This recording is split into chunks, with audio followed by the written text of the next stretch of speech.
if the imposter syndrome causes you to come to terms with your own limitations and then steers you in a positive direction to think, what can I learn from the people around me to be better, to be able to better serve this team, to be able to better serve this organization, this church, this congregation, then I would say that that's a good feeling. You need to feel a little uncomfortable sometimes, because it's that pressure which ends up becoming privilege for us.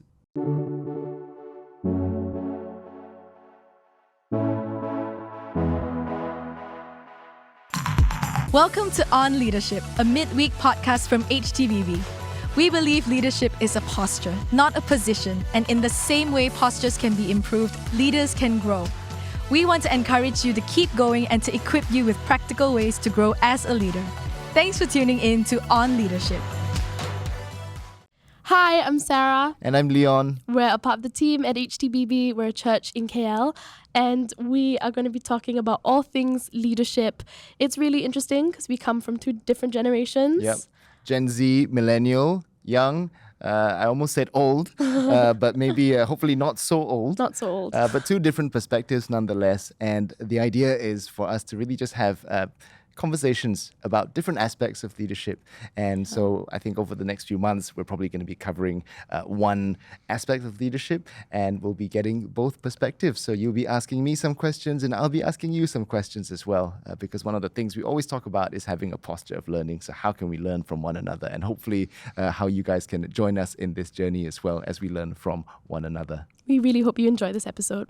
I love what Charlie Mackesy said. He said that asking for help isn't giving up, it's refusing to give up. And I think that that's something that all of us need to hear, that asking for help isn't actually showing your vulnerability. It's trying to steer what's going on in the right direction. And Leon, I'd love to start by asking you, why do you think as a society we tend to share our strengths, and we do so very excitedly, and we shy away from sharing our vulnerabilities? And we see that especially in leaders. Yeah, I think there's a problem where we sometimes confuse confidence with competence. And I think the reason why we do this is it's only natural because in the past, history has often celebrated and touted leaders who maybe led with a bit more of an iron fist. I mean, if you think of the likes of Winston Churchill, till today regarded as one of the most impactful and influential leaders, he certainly had a very kind of dominant stature about him, and that was what made him very effective as a leader. But I think what people fail to realize is even for the most gargantuan leaders, if you read their personal memoirs and actually understand what they went through, you will see that they too shared and expressed great moments of vulnerability as well in their writing. And if you look at it that way, you'll actually see that the reason why they were able to lead so boldly stemmed from having dealt with very difficult and wrestled with very difficult things on their own. But obviously, you will only see the news headlines, which is why naturally we only see their kind of highlight reel without realizing that these people actually demonstrated a lot of vulnerability in their own time as well, in their own spaces and in their own teams. I wonder for you, have you felt kind of a pressure sometimes to perform or to seem like you've had it all together? Yeah, absolutely. I think for me personally, especially being so new to work and I guess experiencing things, I think I absolutely feel a pressure to perform. And I think I feel it differently at different times and for different reasons. Sometimes I feel the pressure because I want to do well, and I want to perform because I care. And other times it's because I want to sort of show myself as capable. And I think that that's something that all of us face. I think even in our day-to-day lives with our relationships, not just in our leadership, we really care about what other people think about us.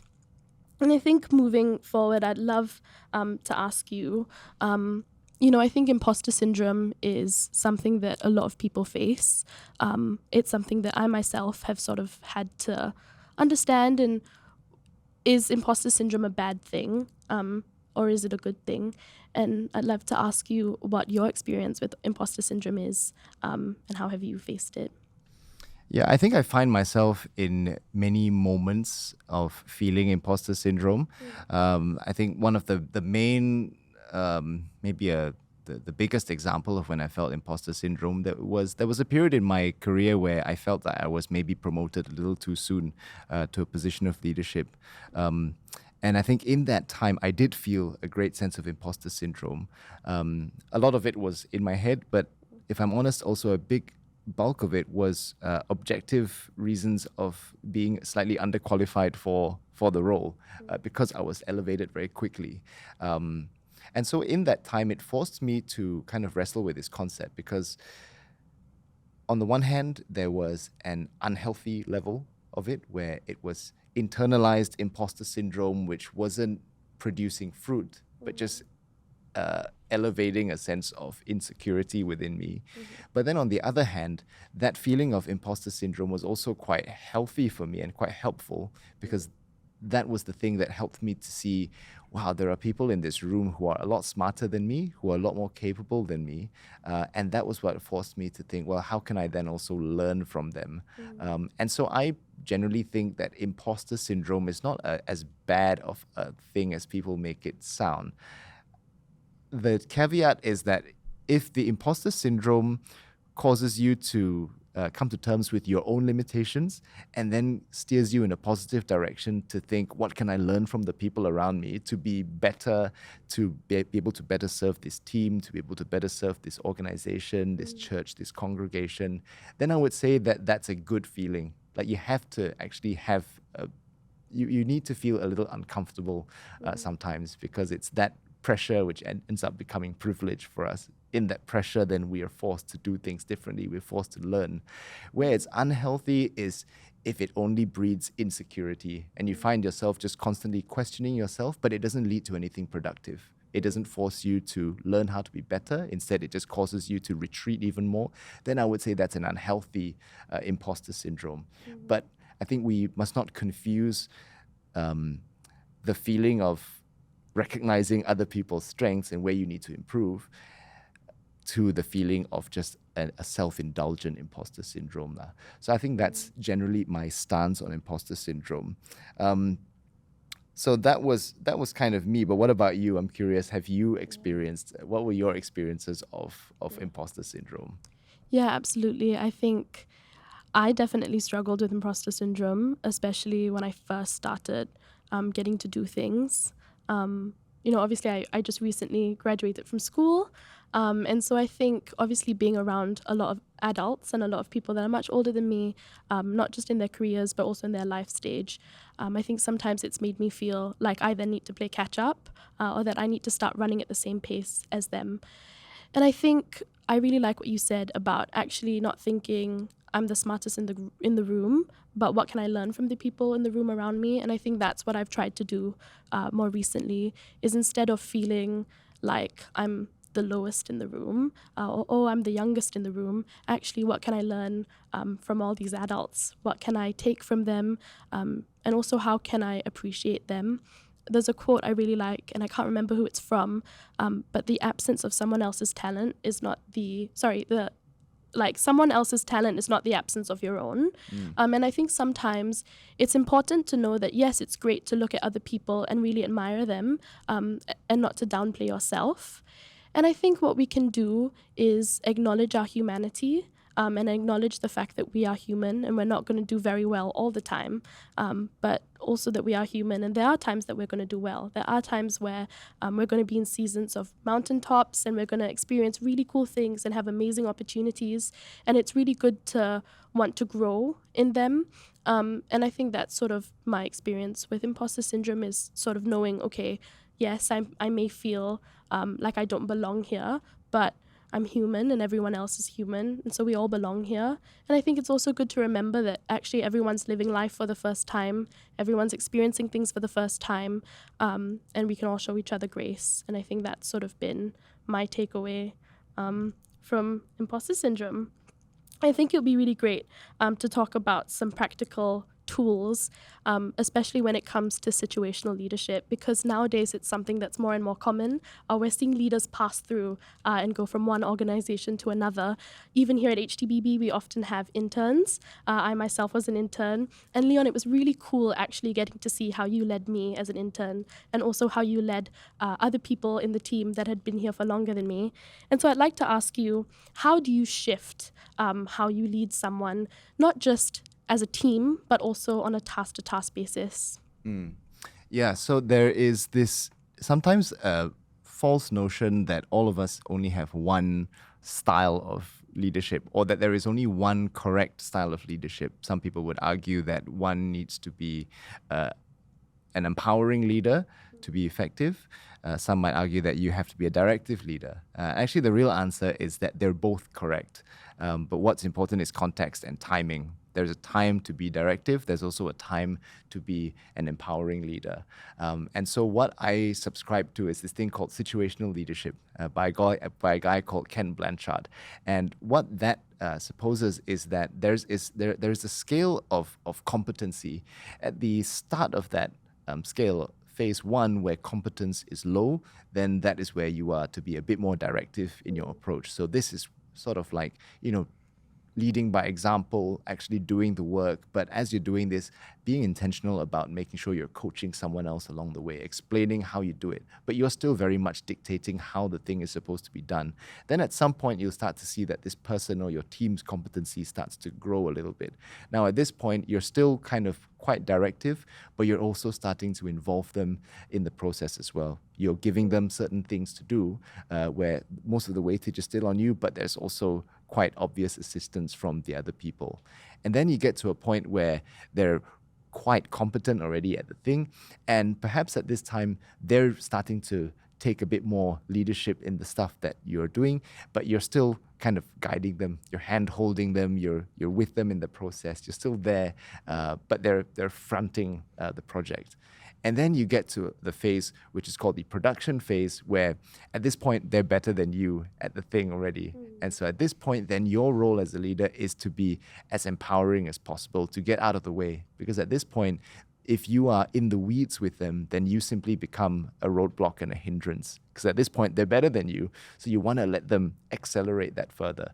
So at this point, your role is actually more of a cheerleader. You're there to help them become better leaders, not necessarily to help them be better at the task at hand, but because at this point, if they're doing well, then they're probably going to be managing other people as well. So your role is to help them be the coach, if you like, for them to coach other people. And so I like thinking of things like that. So to your question, how do I assess when to change up my leadership approach? I just look at the level of competency. And sometimes these are things that can be predetermined with your team as well. You can determine a certain time frame to say, hey, by the end of this project, I'd really like to see if you, Sarah, could be able to take on this portion of the work and lead that. So that also sometimes gives you a very solid time frame. So you can say, well, when the project is over, we've agreed on the time horizon. Now we've met that milestone. Okay, now we're in phase two, and this is where I am still somewhat directive, but I'm letting go of the reins slightly. Yeah, that's really good. I like what you said about looking at competency. Do you think when you have to teach it and you have to play sort of the coach a little bit more, how would you approach that? How would you approach? Because sometimes people don't like being taught. Yeah. How do you sort of humble someone and allow and create that space for you to get to coach them, because you want what's best for them and you want them to grow. And sometimes people don't know what they want. And as a leader, how would you identify that and how would you work towards it? Yeah. So I think for me, communicating the expectation upfront is important. Like I think for us, when we were doing this podcast as well, I remember, because this is obviously something new, and so I remember we had a conversation where we both said, I said to you, Sarah, just so you know, since we're in the early stages of this, I might be a little bit more directive at this time, and there might be times where maybe you don't like some of my ideas, but the intent was to communicate to you that I just really want to help get this off the ground first and help to add some shape to it in the initial stages. But then communicating very clearly that at some point then there's going to be a phase where I start to back off a little bit and let you kind of call the shots and drive it a bit more. So I think when you communicate that up front, it's a little easier to manage versus if you don't say anything. And then the problem with that is people think, well, is that just going to be the way that this person leads all the time? So if someone is very directive at the start, does that mean that my entire working relationship with this person is always going to be like that? It's different if you know that there's an end in sight. It also means that you can hold the other person, you can hold your manager accountable as well to say, hey, I thought we agreed that if I had met these, if we had reached these particular milestones, that we would kind of shift the style. So these things are important. It's important to hold the manager accountable, but it's also helpful if you're a manager for someone else to help them to be bought in on what you're trying to do and that style of leadership for that particular point in time. Yeah. I'd also sort of then ask the question. I think being able to ask for help is then also equally as important. I think for me, in my experience, I think I've actually struggled with asking for help. Yeah. Why do you think people find it, or why do you think it's been difficult for you to ask for help? I think for a couple of different reasons. I think on one hand, it's because you want to be as capable as you can be. And I think often we really admire people that are proactive. And wanting to be proactive, when you ask a question, it can sort of feel like a setback almost. And I think it can also feel humiliating sometimes, especially when I remember asking one of the people on team how to send an email when I first joined, because I didn't know how to send an email and how to sign it off correctly. And I think it's a very simple question. It's a very simple task. But actually, if you're doing it for the first time, it can feel so heavy because an email can seem so serious and so business-like. And I think for me, I was so used to just sending texts to my friends and to my family. I was like, how do I send an email? So what made you what helped you get over that and finally actually ask for help? I think I just had to humble myself, honestly. You just forced yourself to. Yeah, I was just like, Sarah, I need to send this email. I need to ask for help. And so therefore I asked for it. And I think why it's so hard for some people to ask for help is because they're so focused on playing the role that they're trying to play that they stop fulfilling the role, if that makes sense. I think people are so focused on wanting to play their role and sort of make their life look like something it isn't. And they really try so hard to do their best, which is a really good thing. It's good to try your best. It's good to want to look competent. It's a good thing. And so I think we should always remember that, especially when we see people struggle. And I think when people aren't asking for help and you're like, why aren't they asking for help? It's because they want you to think well of them. And I think you should approach the situation with that respect. And I think, does that make sense? No, I love that. Yeah. So you're saying that you've got to ultimately attach your role not to yourself, but to how can my role help others and help others around me? And I think if you position it like that, you'll be a bit more willing to kind of ask questions or ask for help because you're not doing it. You're not thinking about, will this make me look silly? But you'll be thinking, well, if I ask for help, it's going to help me sort this thing out quicker, which will be beneficial for the team. But it will also ultimately be beneficial for you as well, because then the fact us progressing forward will be then attributed to you. But you're only able to really accelerate at the rate that you're willing to ask others to help you as well. So really, really good insight there. Yeah. I think to circle back to that quote that we started off with, that asking for help isn't giving up, but refusing to give up. I think for you, Leon, what was the time that you realized that you were going to refuse to give up? And how did that shape you moving forward? I think there was a period in my life in 2020 when we were in the middle of the pandemic where I experienced burnout for the first time. And I was one of those who admittedly kind of trivialized burnout. I thought that, to go back to your point on leaders feeling like they need to be strong to lead well. I subscribed to that at the time. And so I thought that burnout is just an excuse for people not wanting to do work. But then in 2020, I experienced it myself. And how that played out was I felt that in that period, I couldn't do very basic tasks, like a simple thing like an email, like you were saying just now, I couldn't do it. And I was very experienced and quite senior already at this time. And all of a sudden, a simple email was really difficult to do. And so at that point, I was faced with wanting to give up. But what I did was I recognized that it was an issue, and I think I had my wife to be someone to pinpoint that for me. And then once I recognized that it was a problem, I sought help. I obviously sought advice from other Christians to pray for me, including my own family. But I also sought professional help as well. And I think it's important that we talk about this. We're a church, and we're Christians, but that doesn't mean that we discredit actually the value of professional help. In the same way that a pastor would still go to a doctor if they had an ailment. Obviously, you'd pray for healing, but at the same time, you go and seek professional help for that ailment. I think I decided that if I was having an issue of burnout and perhaps of mental health, then it would be wise to see someone professionally on how to deal with this. And so that was me to your quote of refusing to give up. I asked for help because it was a signal of me refusing to give up. And when I did seek help, I was given a lot of very practical tools to overcome burnout. And then what I started to realize was that my burnout actually wasn't stemming from the volume of work that I was doing, but rather the posture that I was approaching the work with. So I was approaching that posture with a huge sense of imposter syndrome, a huge sense of insecurity, which was creating a lot of unnecessary cognitive load for me.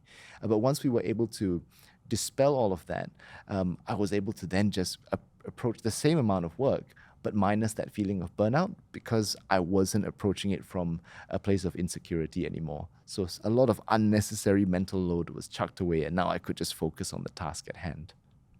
And that wraps up this conversation. We had a really great time, and we look forward to seeing you in the next one.